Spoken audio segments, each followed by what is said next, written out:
Many Azimio supporters are asking just one question: what is the fate and the future of Azimio? This is after Kalonzo Musioka had demanded that he gets full support of Raila Odinga in 2027. And yesterday in Mombasa, Raila Odinga said that he is not quitting politics anytime soon. And even though he did not say that he is going to vie in 2027, his statements are very speculative. Welcome, ladies and gentlemen, and if you're watching for the first time, please subscribe to our channel, click the notification bell, and like our videos. Azimio is a boat that is in the middle of a very stormy waters. At some point, you hear allegations that the Jubilee wing want to quit. And then Kalonzo Musioka has got 1 foot in Azimio, and it seems like the other one is outside Azimio. And William Ruto is like a poacher who is trying to use the governors that are allied to Kalonzo Musioka so that Wiper can move away from Azimio. So which way? What exactly is the fate of Kalonzo in Azimio? Because it seems that Kalonzo Musioka is a man on a mission.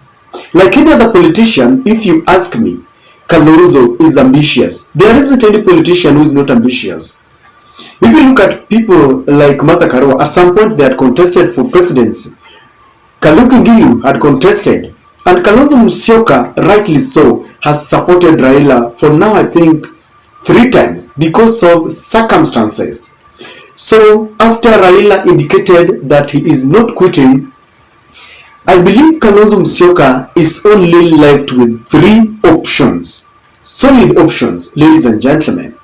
Number 1, as I said earlier, Raila has not said that he's going to contest in 2027, but he has said that he is not quitting any soon.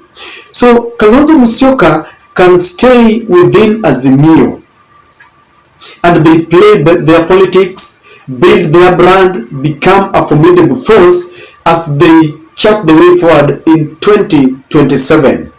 They can keep the government in check because as things look like, William Ruto is going to have tough times in the near future because when he was campaigning, he promised his supporters heaven, but it seems that he's unable to implement some of those promises. So Kalonzo Musioka can decide that they join hands together with Raila Odinga as they keep the government in check and they build their future together. But he knows very well that he is growing older by the day, and so he really feels that sometimes this might not help him. It will help if Raila Odinga decides to consolidate his support and hand the support base to Kalonzo Musioka and Martha Karua, because if you ask many Azimio supporters, they feel that this is one of the options. But if Raila Odinga insists that he's going to contest, then they might just sit down and look at the circumstances, whether he can support Raila again or maybe now quit. So that is number 1 option. The second option is that Kalonzo Musioka can decide to chart his way. And it looks like he is looking at this option very seriously. Mapema ndio best. I hear people say so. So he can decide to quit Azimio so that he rebuilds and he rebrands himself away from Raila Odinga. Many people have argued that Kalonzo is a likable politician, that if you present him to the Mount Kenya electorates, then many who do not align to Ruto's kind of political ideology will find it very easy to vote Kalonzo Musioka. I don't know how true that is. Maybe if you are from Central, you can tell me. So Kalonzo can decide to rebrand himself. We still have a long way from now up to 2027, very many things will happen and very many political realignments will take place. So as he rebrands himself, he can look for like-minded politicians. Because the truth is, Kalonzo controls over 2 million electorates, voters. And with 2 million, you can renegotiate. He can look for maybe any kind of fallout within Azimio or any fallout within Kenya Kwanza so that they join a third force. They can be the third force because as it is, Raila force and Ruto force are the forces that are the horses, if so to speak. So Kalonzo Musioka can look for like-minded people. You never know whether Wetangula will stay in Kenya Kwanza, because recently you realized that William Ruto sponsored a candidate to contest against his candidate in the Bungoma senatorial race, and Wetangula has been very quiet. He is looking at Ruto with one eye open and another one closed, because he knows that William Ruto is now like a rival. Within Azimio, there are several governors, the ex-governors, people like Joho and Oparanya. You never know. They are very loyal to Raila Odinga, but you never know with politics. They can decide to try and check their way forward. So Kalonzo can look for such people to see if they can form another coalition. Look at Mwangi wa Iria in Central Province. People like Kabogo. Those are people who are disappointed because they don't align to the political ideologies of William Ruto. And so they offer alternative in Central Province. This is what Kalonzo can also do. Just look for people who also feel they offer alternative leadership. Now, the biggest headache for Kalonzo would be where to pick a running mate. Not just a running mate like the one that he had from Masailand. Someone who can bring votes. And the other thing that he must look at is playing the ethnic card. That is something that he must look at. So that is the second option. I don't know whether it will work.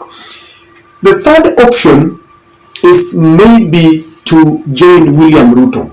Now, by joining William Samoei Ruto, what will he be doing? One, William Ruto is crafting his politics like he is not very sure whether he's going to go with Gachagua in 2027 or he's going to go with Mudavadi. Kithure Kindiki is also there because in the last election, when they were presented with an opportunity, the Kenya Kwanza team, to give William Ruto a running mate, they overwhelmingly rooted behind Kithure Kindiki. So William Ruto wants to have options. So if Kalonzo decides to join William Ruto, then they will be playing this uncertain card, uncertainty within Kenya Kwanza, so that you do not know whether it is Musalia Mudavadi, whether it is Gachagua, or whether it is Kalonzo Musioka. By joining Kenya Kwanza, the person who will benefit most is William Ruto, because William Ruto is looking for someone to check Rigathi Gachagua. Currently, the way Rigathi Gachagua is behaving, he's got a sense of entitlement where he wants to hold William Ruto hostage. And William Ruto has Musalia Mudavadi to try and checkmate Rigathi Gachagua. So if Kalonzo joins Kenya Kwanza, it is going to even divide further leadership within Kenya Kwanza, because he is an alternative option. Kalonzo Musioka controls a support base and a number of votes that neither Kithure Kindiki nor Musalia Mudavadi can give. And if there is one thing I can bet my money on, is that if Kalonzo joins Kenya Kwanza today and they decide that Kalonzo is going to be the Speaker of the Senate, I can assure you that Amason Kingi will be kicked out the next minute, because Amason Kingi brings nothing. If I may ask you, what do you think Amason Kingi brought on board? Nothing. It is just perception that now William Ruto has the cost and maybe the sacrifice that he made to ditch Raila Odinga. But if he joins Kenya Kwanza, you all know the rivalry between him and the Foreign Affairs Cabinet Secretary Mutua. So, but does it benefit Kalonzo Musioka because I've said it benefits William Ruto. Yes and no, because you never know. Come 2027, William Ruto might just decide that he is keeping Kalonzo Musioka as a running mate, because politics is dynamic. There's nothing you can bet on. You cannot say that this cannot happen. So he can now join them and keep waiting as they play their cards together. Some of his members can be appointed into government, and it is a give and take. So Kalonzo Musioka will be weighing among these three options that I have mentioned. Which one do you think is best for Kalonzo Musioka? Maybe if you're supporting Kalonzo Musioka, you're supporting Azimio, tell me, what do you think is the best? Do you think Raila Odinga should continue, should be a flag bearer? Because one thing that is undisputed is that there isn't any politician living now, alive, that can compare to Raila Odinga. His political achievements are so bounty and lofty that no one can compare. But he is facing his political sunset days. What do you think? His age is catching up with him. He cannot really travel the way he used to do. Do you think he should continue as the flag bearer? Do you think he should now hand over to Kalonzo Musioka? Do you think this debate should now start? What about Martha Karua? Where do you think this leaves him? Do you think the Jubilee wing is rooted in Azimio?